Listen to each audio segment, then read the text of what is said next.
Students, welcome back to my YouTube channel. तो अब आता है हमारा नेक्स्ट लेक्चर जो आज हम पढ़ रहे हैं। इसमें हम पढ़ेंगे फूड रिसोर्सेज। अभी तक तो हमने डैम्स वगैरह के बारे में पढ़ा था, तो अब जो पढ़ रहे हैं हम फूड रिसोर्सेज पढ़ेंगे। तो देखिए, फूड रिसोर्सेज में आपका क्या आता है। फूड रिसोर्सेज जो एक फूड होता है वो बेसिक नीड होता है सभी लिविंग ऑर्गेनिजम्स के लिए, जो कि हम डिफाइन कर सकते हैं like any substance which provides energy and building material for growth, maintenance and reproduction. तो इस तरह से हमारी ग्रोथ के लिए, मेंटेनेंस के लिए, बायोलॉजिकल प्रोसेसेस के लिए हमें जो एनर्जी प्रोवाइड होती है, जो बिल्डिंग मटेरियल हमें चाहिए होता है, वो हमारा क्या होता है, फूड होता है। क्योंकि इसी की वजह से हम अपनी डेली लाइफ के बेसिस के जो फंक्शंस हैं उनको परफॉर्म कर सकते हैं। बिना खाए हम अपने डेली लाइफ के जो काम है वो नहीं कर सकते हैं। ये हमें एनर्जी प्रोवाइड करता है। तो एक पर्सन को जो नीड होती है डेली, एक एवरेज पर्सन को वो कितनी होती है, 2500 किलो कैलोरी पर डेली।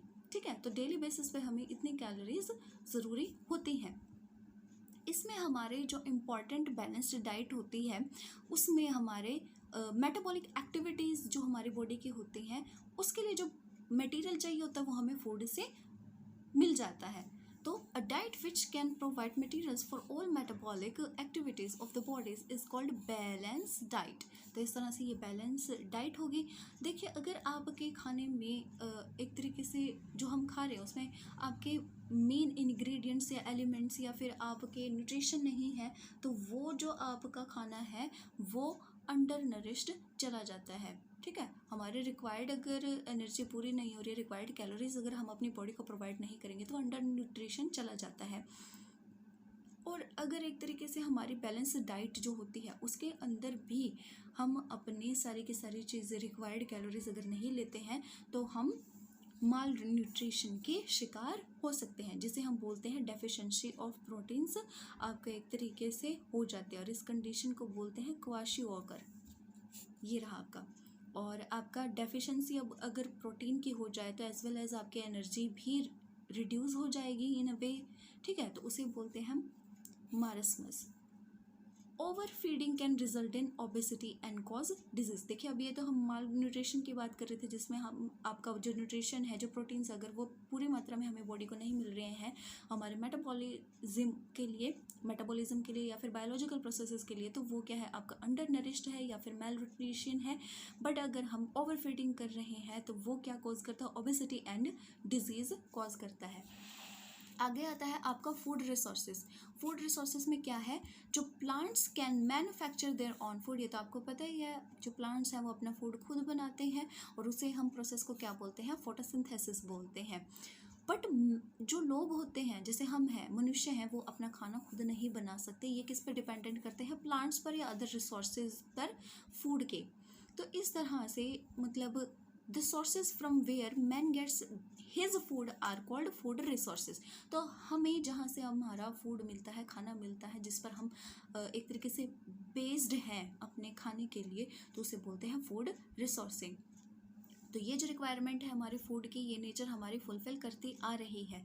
तो वेरियस टाइप ऑफ रिसोर्सेज किस तरह से हैं, लाइक प्लांट रिसोर्सेज हैं आपके, एनिमल रिसोर्सेज भी हैं। तो प्लांट रिसोर्सेज में आपके कौन कौन से आते हैं, लाइक आपके ग्रेन्स हैं, फ्रूट वेजिटेबल्स हैं। ठीक है, तो ग्रेन्स में आपके क्या आते हैं, जैसे कि गेहूँ, बाजरा, आपके चावल हो गए, तो ये आपके ग्रेन्स में आते हैं। फ्रूट एंड वेजिटेबल्स आपको पता ही है, जैसे कि आपके एक तरीके से टमाटर, प्याज, आलू, और ये इस तरह के जो आपके फ्रूट एंड वेजिटेबल्स के अंडर आते हैं, जो कि प्लांट रिसोर्सेज कहलाए जाते हैं।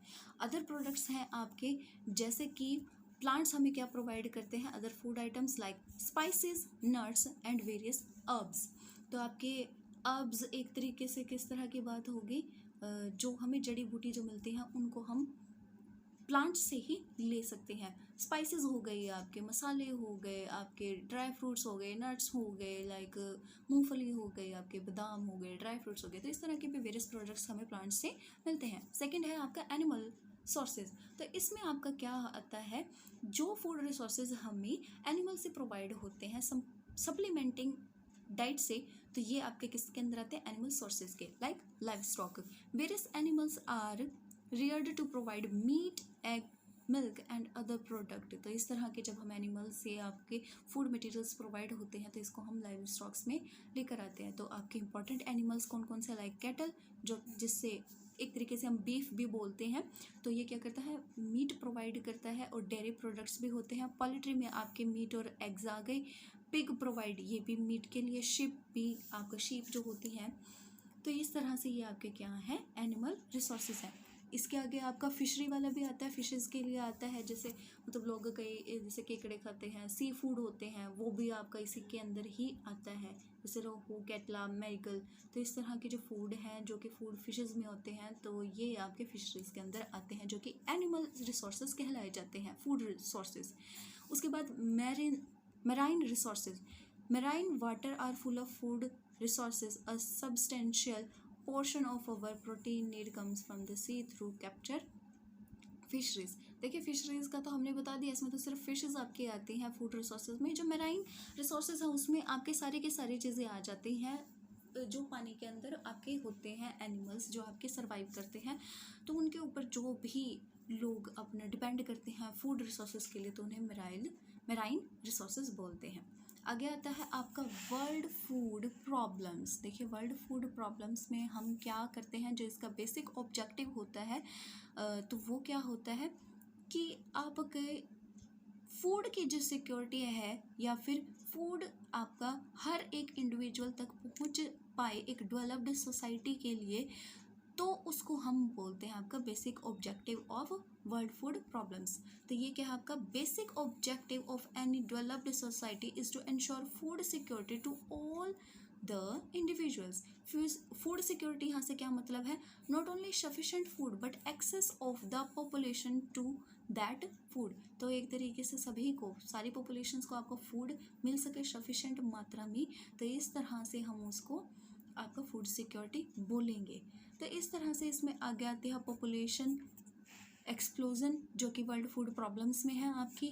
लिमिटेड एग्रीकल्चर रिसोर्सेज हो गया, falling water tables and rising temperature. तो जैसे जैसे पॉपुलेशन इंक्रीज होती जा रही है, आपको भी पता है कि इतनी हम क्रॉप नहीं एक तरीके से इरिगेट कर पा रहे हैं जितनी पॉपुलेशन है उसके अकॉर्डिंग। तो इस तरह से क्या होती है, भूखमरी की स्थिति भी आ जाती है, क्योंकि पॉपुलेशन हमारे फूड रिसोर्सेज के अकॉर्डिंग ज़्यादा बढ़ रहे हैं। तो ये क्या है, आपका फूड प्रॉब्लम के अंडर आता है, पॉपुलेशन एक्सप्लोजन। नेक्स्ट आता है आपका लिमिटेड एग्रीकल्चर रिसोर्सेज। हमारे एग्रीकल्चर के लिए लिमिटेड रिसोर्सेज हैं, तो जो डिमांड है फूड की वो पूरी नहीं हो पा रही है according to the agriculture requirement. तो इस तरह से ये भी आपका क्या है, लिमिटेड एग्रीकल्चर रिसोर्सेज आपके फूड प्रॉब्लम्स के अंदर आता है। उसके बाद है आपका falling water tables and rising temperature. आपके टेम्परेचर का राइज होना और जो आपका वाटर रिसोर्सेज है उनका घटना भी आपका फूड प्रॉब्लम्स में एक तरीके से प्रॉब्लम मानी जाती है। वो किस लिए मानी जाती है, देखिए अगर आपके एग्रीकल्चर के लिए हमारे पास पानी ही नहीं होगा, वाटर की ही प्रॉब्लम होगी इरिगेशन के लिए, और टेम्परेचर बढ़ता रहेगा, तो जो आपके एक क्रॉप के लिए हमें प्रॉपर टेम्परेचर वगैरह चाहिए होता है वो हमारे लिए होगा नहीं, पानी नहीं होगा क्रॉप्स के लिए, तो आपकी फसलें कैसे उगेंगी। तो इस वजह से ये भी क्या है, आपकी फूड प्रॉब्लम है। हमारे जो वाटर रिसोर्सेज होते हैं उनका एक्सेस में यूज़ करना, या फिर एक तरीके से हमें बोले कि हमारे जो जल जीव हैं उनका एक्सेस में यूज़ करना, वो भी एक फूड रिसोर्सेज में बहुत बड़ी प्रॉब्लम है। देखिए अगर हम इतना ज़्यादा फिशेस पर, इन पर डिपेंड होंगे, जो हमारी मरीन लाइफ्स हैं वो भी तो अफेक्ट होंगे हमारे। तो जिस तरीके से आपकी वाटर लाइफ एक अपने आप में साइकिल मेंटेन करती है, तो वो साइकिल जब मेंटेन ही नहीं हो पाएगी तो वो भी आपका किसके अंदर जाता है, आपका फूड प्रॉब्लम्स के अंदर जाता है। क्योंकि अगर आपके फिश वगैरह और एक्वेटिक जो एनिमल्स होते हैं वही अगर ख़त्म हो गए तो आपके वाटर रिसोर्सेज बहुत अफेक्ट हो सकते हैं। वाटर रिसोर्सेज अफेक्ट होंगे तो फूड प्रॉब्लम्स फिर से जनरेट होंगी। लॉस ऑफ फॉरेस्ट, वही है, फॉरेस्ट नहीं होंगे तो आपके पेड़ पौधे नहीं होंगे, पेड़ पौधे नहीं होंगे तो हमें जो एक तरीके से जिन पेड़ों से हमें फूड रिसोर्सेज मिलते हैं वो हमें नहीं मिलेंगे। तो इस तरह से ये भी फर्दर आपका लिमिटिंग फूड रिसोर्सेज के अंडर आता है। तो अगर हमने फूड सिचुएशन को इम्प्रूव करना है तो उसके लिए भी हमारे पास बहुत सारे पॉसिबल वेज हैं ताकि हम अपनी फूड कंडीशंस को सुधार पाएँ। जिसमें सबसे पहला आता है आपका ऑल्टरनेटिव सोर्स ऑफ फूड। तो एक तरीके से जो हमारा प्रेशर है ट्रेडिशनल सोर्सेज पे बढ़ता जा रहा है, तो हमें क्या करना चाहिए, हमें न्यू फूड रिसोर्सेज को ढूंढना चाहिए, फाइंड आउट करना चाहिए। जैसे कि आपका सम पॉसिबल ऑल्टरनेटिव हैं फूड्स के यहाँ पर बताए गए हैं, एल्गे एंड फंजाई। तो ये एक रिच प्रोटीन्स में होते हैं आपके। तो इस तरह से हम फूड्स के अदर रिसोर्सेज को भी कंसिडर कर सकते हैं जो कि ऑल्टरनेटिव हो सकते हैं। तो ये आपका ऑल्टरनेटिव रिसोर्सेज हो गए फूड के। नेक्स्ट है आपका ऑल्टरनेटिव एनिमल डोमेस्टिकेशन। इसमें आता है जैसे कि हम यूजुअली अपने किसके पे डिपेंड होते हैं, काउस पर, पिग्स पर, शीप पर और चिकन्स पर। आपके जो लोग नॉन वेजिटेरियंस होते हैं वो उन पर डिपेंड करते हैं। तो इस तरह से जो एनिमल रिसोर्सेज पर डिपेंड करते हैं वो अपना थोड़ा सा दूसरी सप्लाईज़ पर, फूड की सप्लाईज़ पर अगर डिपेंड करें तो आपका एक तरीके से क्या हो सकता है, ये फूड की सिचुएशन को इम्प्रूव कर सकता है। However the diversity has to be achieved is animal sources to argument the food supplies. Some alternatives can be wild boars and bison. तो इस तरह से जो हम जिन पे बहुत ज़्यादा डिपेंडेंट करते हैं उसके लिए अगर अल्टरनेटिव एलिमेंट डोमेस्टिकेशन हम ढूंढ ले तो भी हम फूड की सिचुएशन को इम्प्रूव कर सकते हैं। नेक्स्ट आता है आपका सस्टेनेबल फिशरीज। सस्टेनेबल फिशरीज आपका एक अनदर पॉसिबल सोल्यूशन है आपके वर्ल्ड फूड प्रॉब्लम्स के लिए। Effort should be made to assess the sustainable potential to identify new fishing grounds particularly in oceans। तो एक तरीके से जहाँ जहाँ हम अपने फिशरीज के लिए डिपेंड है, अगर हम उससे कुछ अलग चीज़ एक तरीके से फिशरीज में डेवलप करें या फिर आइडेंटिफाई करें न्यू फिशिंग ग्राउंड्स के लिए, लाइक पर्टिकुलरली अगर हम ओशंस की बात करते हैं तो वहाँ से अगर हम अपनी फिशरीज के लिए डिपेंडेंट हुए तो ये एक और आपका फूड सिचुएशन को इम्प्रूव करने के लिए एक वे हो सकता है। बायोटेक्नोलॉजी आपकी जैसे कि क्या है, जेनेटिक इंजीनियरिंग होगी, ये हमें किस में हेल्प कर सकती है, फूड रिसोर्सेज को एक तरीके से बेटर फूड रिसोर्सेज में चेंज करने के लिए। लाइक एक तरीके से इसमें क्या है, जो आपका फूड के जो रिसोर्सेज हैं उनकी क्वालिटी को, यील्डिंग को और उनके एक तरीके से क्वालिटेटिवली बेटर रिजल्ट्स के लिए हम बायोटेक्नोलॉजी का यूज़ कर सकते हैं, जिससे हमें क्या मिलेंगे, we use to develop better food resources. तो बायोटेक्नोलॉजी भी एक बहुत इंपॉर्टेंट रोल प्ले करती है आपकी फूड सिचुएशन इंप्रूव करने के लिए। नेक्स्ट आता है आपका मैनेजमेंट।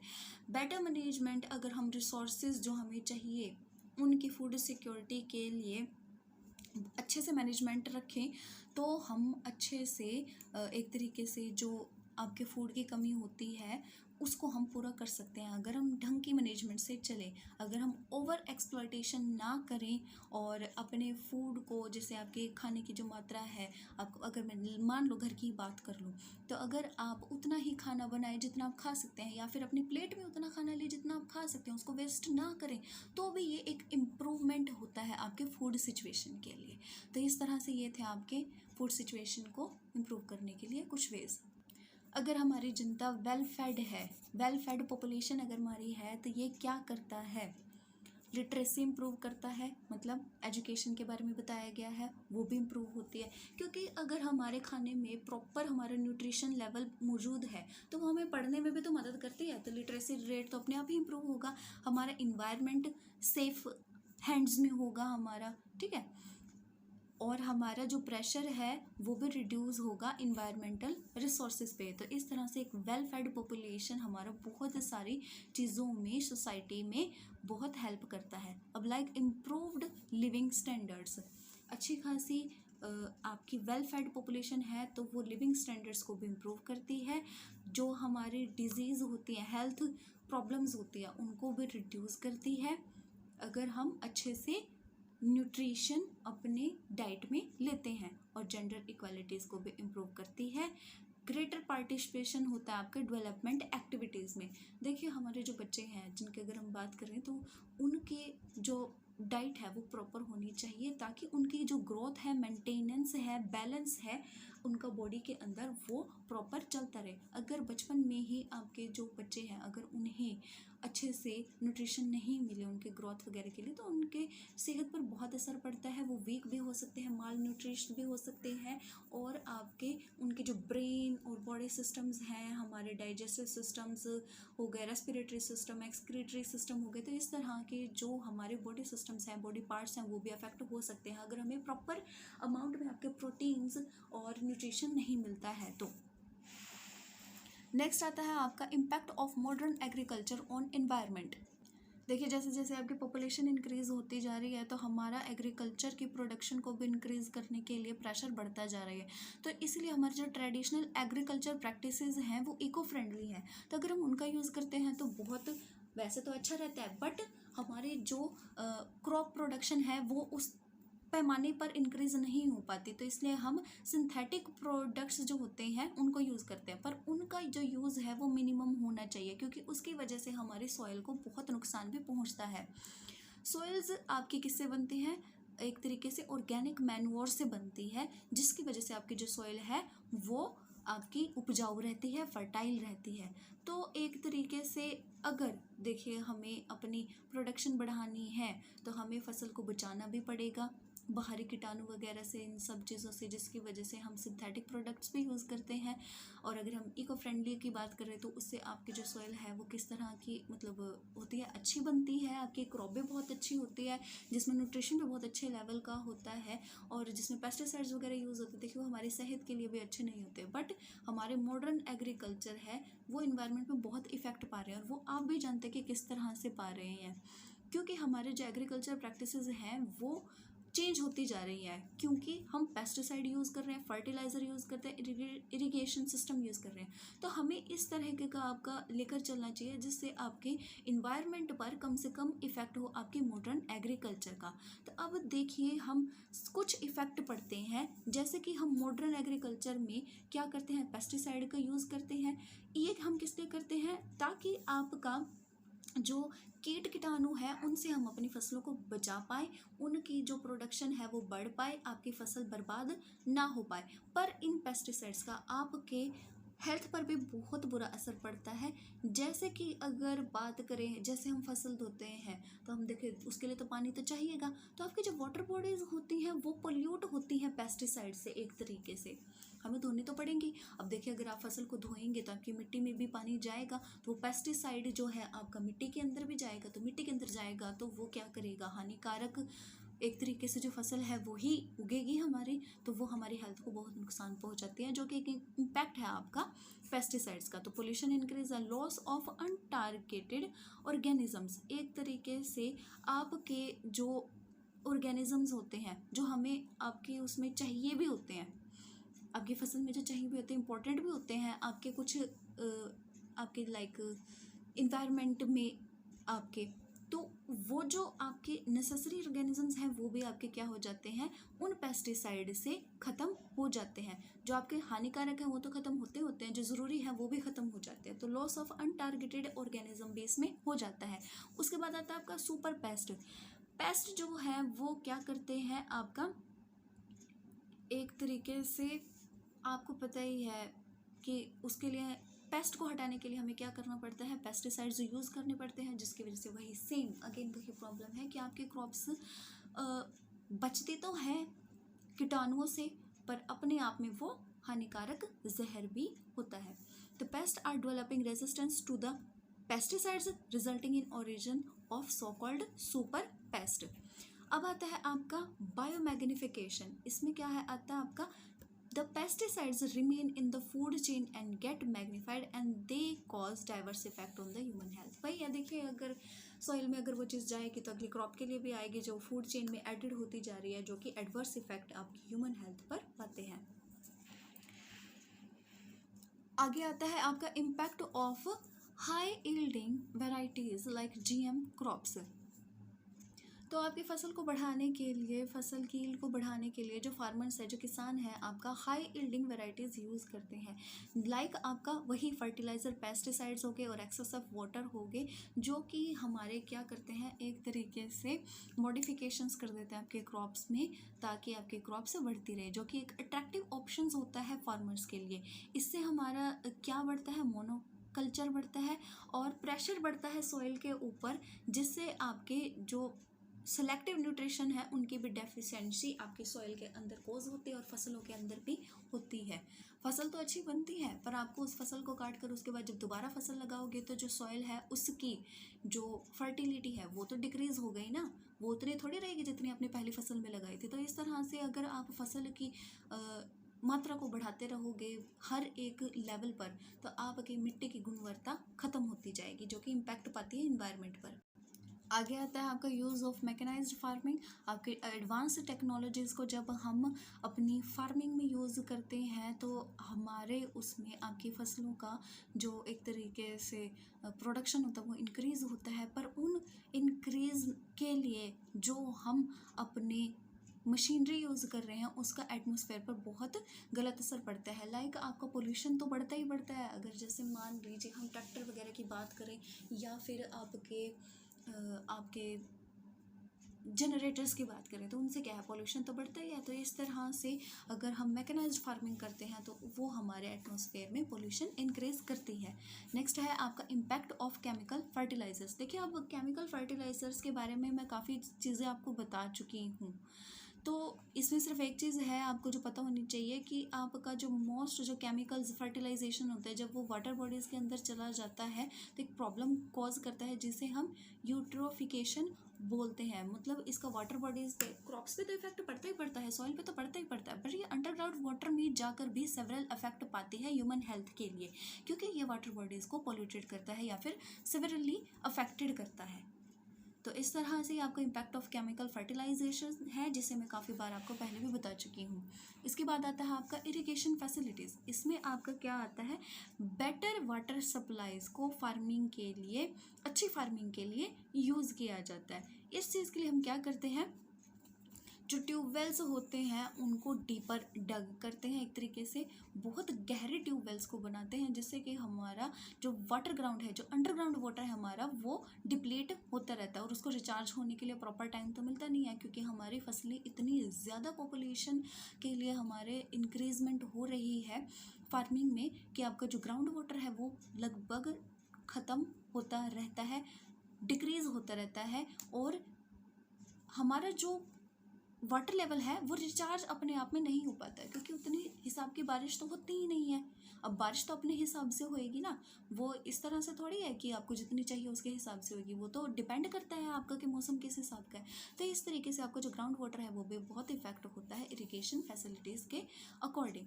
तो आगे आता है हमारा water logging. Water logging is a problem associated with poorly drained soil. In such soil, water cannot penetrate deeply due to impermeable layer of clay below the topsoil।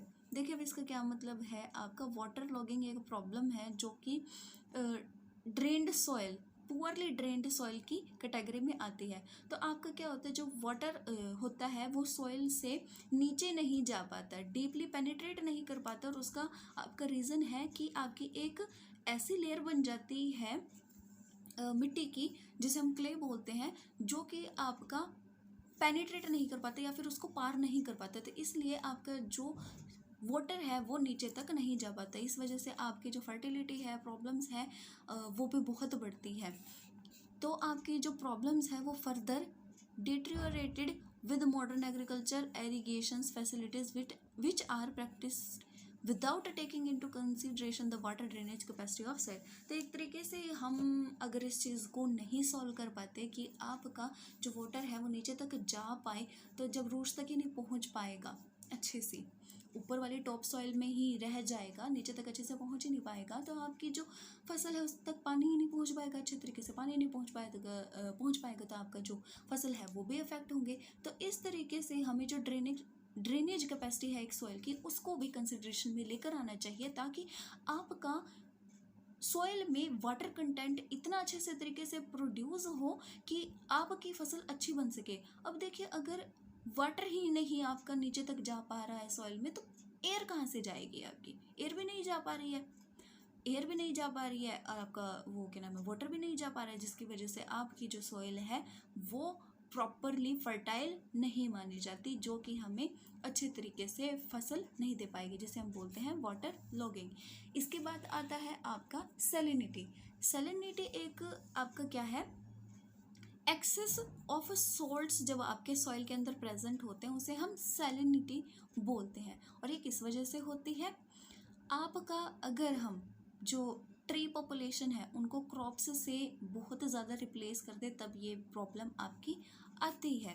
जो नेटिव ट्रीज़ होती हैं आपकी, मतलब जो नेचुरली आपकी trees होती हैं एक एरिया पे, वो क्या करती हैं, आपका वाटर पंप्स की तरह काम करती हैं और वाटर को आपके सॉइल सिस्टम में और आपके एयर सिस्टम में बनाए रखती है, एक वाटर साइकिल को। तो इस तरह से अगर आपकी बार बार हम क्रॉप से चेंज करते रहेंगे ट्रीज़ को, तो ये भी एक बहुत बड़ा आपका रीज़न बन जाता है कि आपकी सॉइल में एक्सेसिव सॉल्ट्स आ जाते हैं। क्योंकि हमें क्रॉप्स के लिए क्या चाहिए, फर्टिलाइजर्स चाहिएंगे, आपके केमिकल चाहिएंगे उनके लिए, तो वो सारे के सारे क्या करेंगे, आपके लैंड सरफेस पे जाएंगे, जो कि आपके किसको बढ़ाएंगे, सैलिनिटी को बढ़ाएंगे।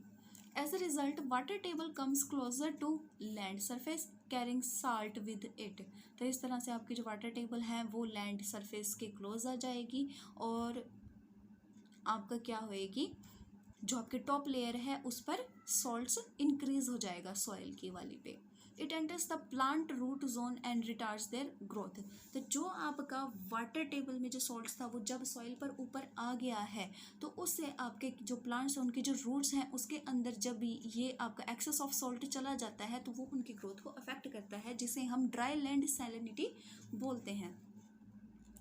इसके आगे हमारा आता है, अगर एक्सेसिव ग्राउंड वाटर हम एक्सट्रैक्ट कर ले कोस्टल एरियाज़ पर, तो वो किसको रिजल्ट करता है, आपके एक तरीके से जो सॉइल होती है उसको वही एक्सेस ऑफ सॉल्ट्स आपके आ जाते हैं, अगर हम एक्सेसिव ग्राउंड वाटर निकाल लेते हैं।